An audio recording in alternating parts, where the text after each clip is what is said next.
여왕벌이 이제 감독님 마지막 작품이신데 그 당시 개봉할 때 대중들은 이 작품에 대한 그 반응이나 아니 뭐 어떻게 받아들이는지. 그 여왕벌 얘기가 나오니까 제가 아팠던 과거가 되살아나고 또 이 영화 감독으로서 그 작품을 마지막으로 영화계를 잠시일지 영원일지 생각지도 못하고 영화계를 떠나야 했던 그 심정이 지금 되살아나서 제가 좀 감정이 울컥 솟아나고 그 여왕벌이 나에게는 어떤 작품인가, 또 나를 어떻게 만들어서 현재까지 살고 있나, 이렇게 그 조금 제게는 아픈 영화예요. 그래서 지금 이 질문을 받고 나서 조금은 내 감정이 내 과거를 돌아볼 수 있는 계기가 된 것이 아닌가, 이 순간에 그런 그 생각이 떠오릅니다. 그래서 그 여왕벌은 미처 그 질문에 관객의 어떤 호응을 받았나, 저는 그 관객의 호응을 받지 못한 채 제가 한국을 떠나야 했던 그런 아픔이 있어요. 아픔이 있고 또 그 작품이 뭐 한 부분이 검열에 걸려서 삭제를 당한다든가 이런 것이 아니고 그 작품 전체 제작 의도를 당국에서 좀 의심하는 그런 계기가 됐기 때문에 제가 그 여왕벌을 마지막으로 메가폰을 던지고 그 많은 그 방황을 하게 된 그 작품이기도 합니다. 그래서 미처 검열을 받기 전에 제가 그 관객들의 어떤 평도 받아보지 못한 채 그냥 영화를 만들지 않겠다 결심하고 떠났기 때문에 관객의 호응도 보지는 못했어요. 그래서 얼마 전에 3년 전에 그 영화를 볼 수 있는 기회가 있어서 봤는데 그 기억들이 되살아나서 뭐 제가 35편의 영화를 만들면서도 이렇게 아픈 적이 없었는데 결국은 그 작품이 나를 슬프게 만들고 괴롭게 만들고 또 짧지 않은 시간을 한국을 떠나게 만든 계기가 된 작품이 여왕벌입니다. 그래서 특히 애착이 가고 마음에 아련해지는 그런 영화이기도 합니다.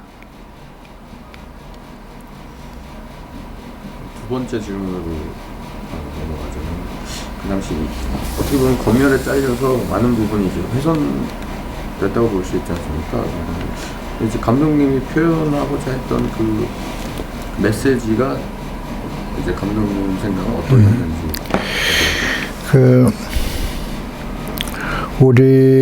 우리나라, 우리 현실, 그러니까 우리 그 당시 80년대 우리 현실 말하자면은 뭐 거기 외국인들이 뭐 많이 나왔기 때문에 등장했기 때문에 뭐 혹 어느 사람들은 뭐 외국인들을 우리가 이렇게 혐오하느냐, 나는 그 혐오라는 그 단어조차도 쓰고 싶질 않아요. 왜냐면은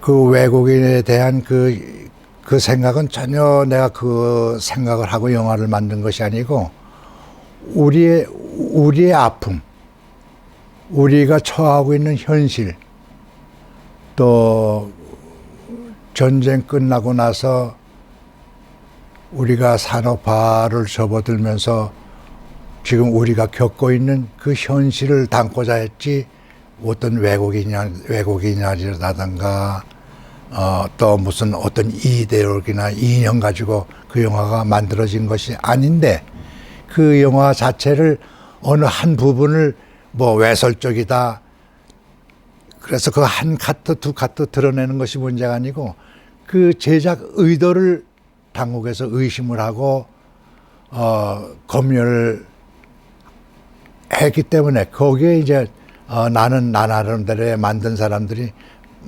감독으로서 저항이 있을 수가 없는 거예요. 다른 방법으로는 저항할 수 있는 방법이 없는 거예요. 그래서 내 개인적으로 생각하게 되면은, 이제는 영화를 만들지 말아야 되겠구나.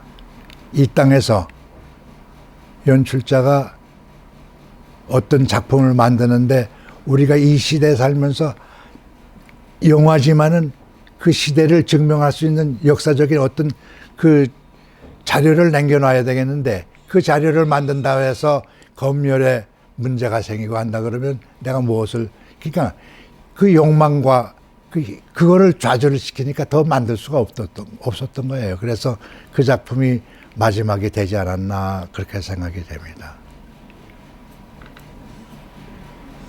세 번째 질문은 이제 그 당시 80년대 당시에 이제 그 외국인들에 대한 그 한국 사람들의 인식 같은 게 지금하고는 많이 다르기도 했을 것 같은데, 그 조금 전에도 내가 그 얘기가 다 담겨 있는데, 그때 사회 풍조가 우리나라 그 외국인들을 바라보는 그 눈이라든가 이런 것들이 무슨 혐오라든가 그런 것이 아니고, 우리 그때 당시에 그 시대 풍조가 이제 외국인들이 우리가 아메리칸 드림을 꿈꾸고 많이 그쪽으로 이민을 가고 그쪽으로 가던 것처럼, 한국의 산업화 발전이 됨으로 인해서 해외에서 많은 그 인재들이 들어오기 시작을 했어요. 그 당시에 우리 한국 사람들의 인식, 외국 사람들을 보는 눈이라든가, 또 그 사람들을 얼마만큼 호감을 가지고 보는가, 또 거기에서 발생되는 문제점은 뭔가, 바로 거기에다가 포커스를 맞추고 어떤 우리의 그 시대를 살아온 한국의 한국 여성들의 또 전쟁을 겪고 나서의 그때 말하자면 그 후유증이 사그러질 때인데, 사그러지지 않는 그런 상처를 가지고 사는 사람들의 이야기. 말하자면 그 주인공 이혜영이와 조영원이가, 그 어머니가 전쟁으로 인해서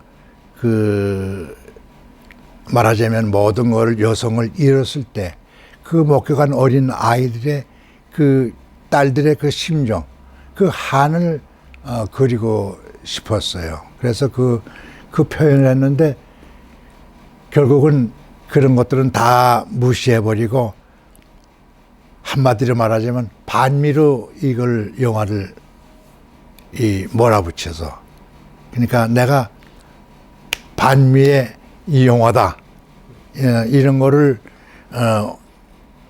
올감이랄까, 그걸 빠져드니까 내가 별명할 길이 없는 거예요.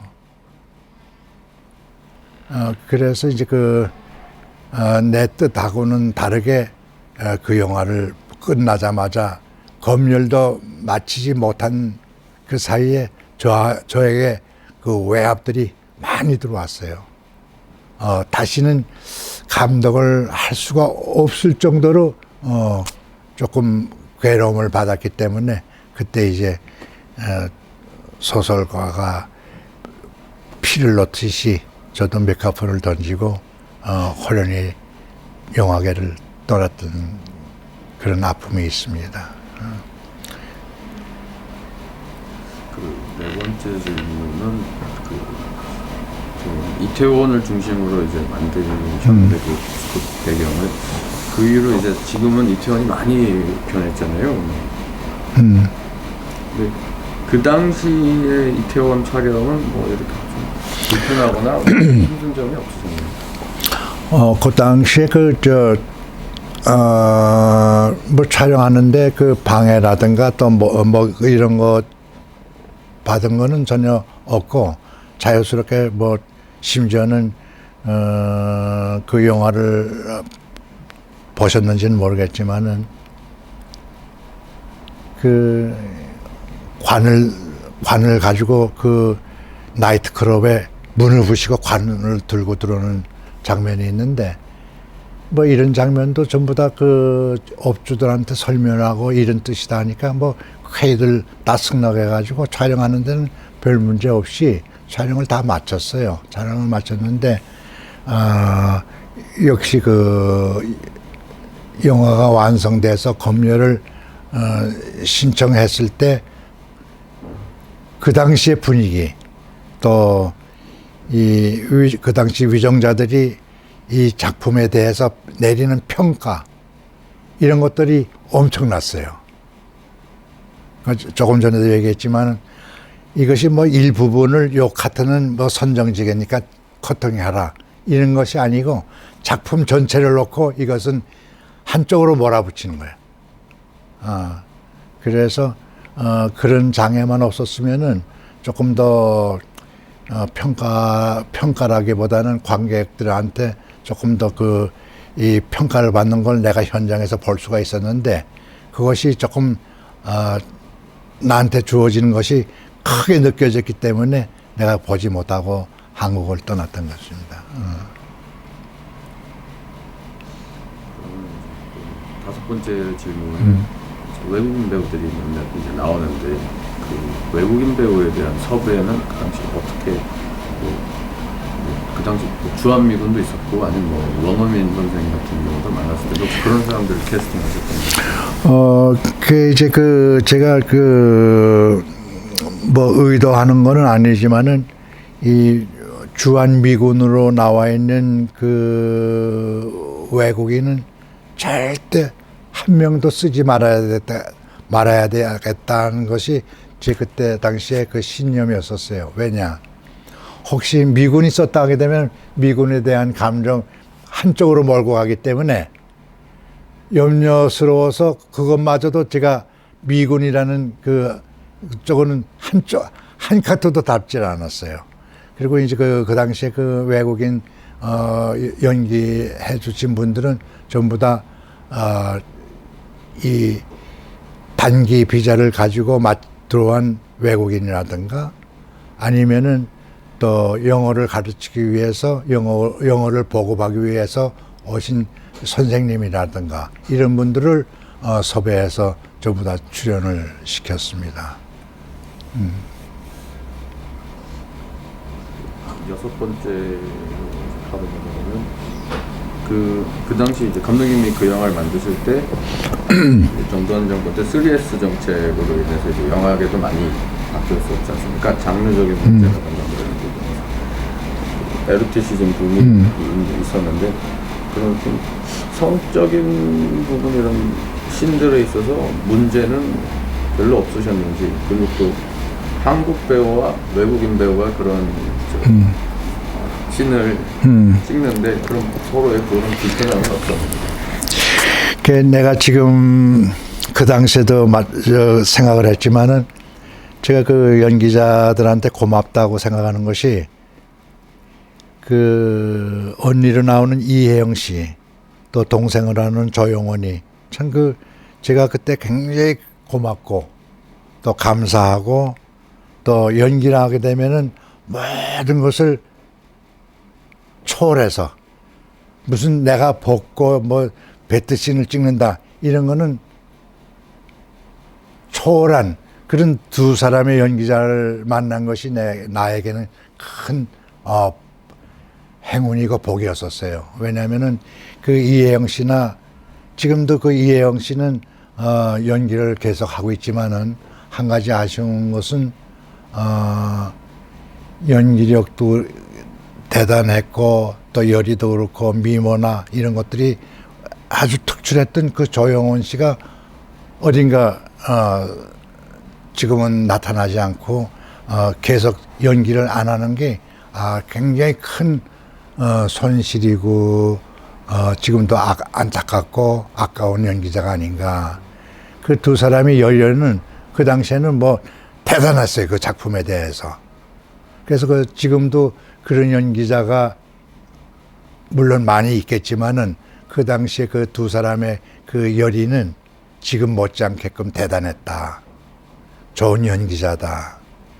지금도 아주 훌륭하게 현역에서 뛸 수 있는 연기자다. 이렇게 생각했는데 그 조영원 씨가 중도에 모든 것을 내려놓고 보이지 않기 때문에 큰 아쉬움이다. 이렇게 생각합니다. 조영원 씨 연기가 감독님 말씀하셨다시피 굉장히 특수를 났지 않습니까? 그럼 그런 감독님 연기 지도하는 데 있어서 연기 지도를 하는 데 있어서 어떻게 지도를 하시는지. 그 조영원 씨나 이혜영 씨는 그 사전에 우선 현장에서보다 그 하루 전날 그 작품에 대한 얘기를 전부 설명을 해주면은 그 사람들이 다 머리에 담고 자기네들이 연기 플랜을 세워가지고 나오는 그런 훌륭한 두 연기자였었어요. 그 열정이라는 건 대단했다고. 그래서 지금도 이제 물론 모든 연기자들이 특히 요즘은 동시녹음도 되고 그러니까 더 노력을 하겠지만은 그 당시에 그만큼 열의가 있었던 연기자는 드물었다. 특히 그 조영원 씨는 그 미모도 있는데 연기도 아주 특출하고 뛰어난 성격의 소유자였었어요. 특히 그 이혜영 씨는 그 캐릭터가 아주 저 카리스마가 있고 지금도 가끔 그 TV에서 만날 수 있는데 그 대단한 연기자예요. 그 아주 앞으로도 연기자로 일생을 마칠 수 있는 그런 아주 훌륭한 연기자였고 조영원 씨도 그 못지 않았는데 보이질 않으니까 정말 안타깝습니다. 지금도 어디서 뭘 하고 있는지 모르겠지만은 기회가 주어져서 그런 연기자들이 나와서 한다 그러면은 영화계에 어떤 큰 일익을 당할 수 있는 연기자가 아닌가 나는 그렇게 생각을 하고 있어요. 감사합니다. 네. 끝 마쳤어요? 예. 네.